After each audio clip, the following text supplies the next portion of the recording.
friends, welcome to Mitra Kitchen. இன்னைக்கு நாம சூப்பரான ஒரு டிஃபன் சைட் டிஷ் தான் பார்க்க போறோம். ஆமாங்க, வேர்க்கடலை சட்னி எப்படி செய்யலாம்ங்கறத பத்தி பார்க்கலாம். பாருங்க, சூப்பரான ஒரு வேர்க்கடலை சட்னி ரொம்ப ஈஸியா ரொம்ப சிம்பிளா டக்குன்னு செய்யக்கூடிய ஒன்று தான். வாங்க வீடியோக்குள்ள போகலாம். இதுக்கு நான் ஒரு அரை கப் பாருங்க வறுத்து கடலையை வறுத்து அந்த தோலெல்லாம் ரிமூவ் பண்ணிட்டு வச்சிருக்கிறேன்.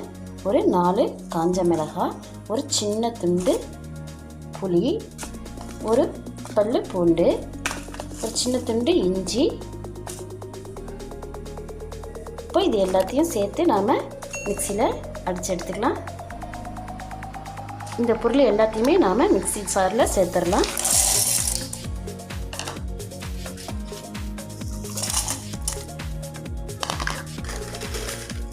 நம்ம டேஸ்ட்டுக்கு தகுந்தவாறு உப்பு,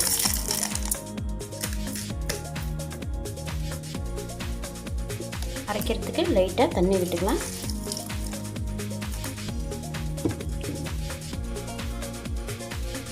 அரைச்சி எடுத்துகிட்டு வந்துடுறேன்.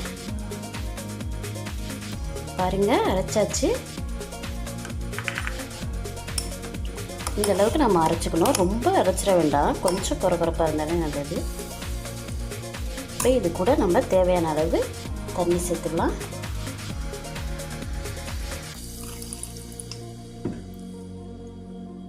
பாருங்கள், தண்ணி ஊற்றி நல்லா நமக்கு தேவையான அளவுக்கு நான் நல்லா கிளறி விட்டுக்கிட்டேன். இப்போ இதை ஒரு பாத்திரத்தில் சேர்த்துடலாம். ஏன் ரொம்ப நைஸாக அடிக்கக்கூடாதுன்னா, வேர்க்கடலை கொஞ்சம் எண்ணெய் தன்மை உள்ளது. அது எண்ணெயாக ஒரு மாதிரி எண்ணெய் பிசு பிசுப்பாக இருக்கும். அதனால் நம்ம ஓரளவுக்கு மட்டும் நம்ம அடித்து எடுத்துக்கலாம். இப்போ இதை ஒரு பாத்திரத்தில் சேர்த்துடலாம். இது வேறு பாத்திரத்தில் மாற்றியாச்சு. இப்போ நாம் தாளிப்பு ரெடி பண்ணிக்கலாம். தாளிப்பு கரண்டியை போட்டு நான் ஆயில் ஊற்றிட்டேன். ஆயில் ஹீட் ஆகிட்டுருக்கு, ஆகட்டும்.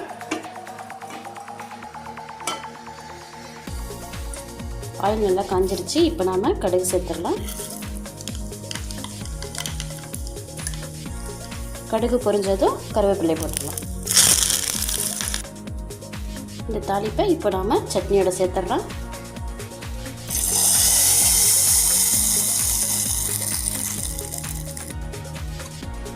நல்லா மிக்ஸ் பண்ணி விட்டுலாம்.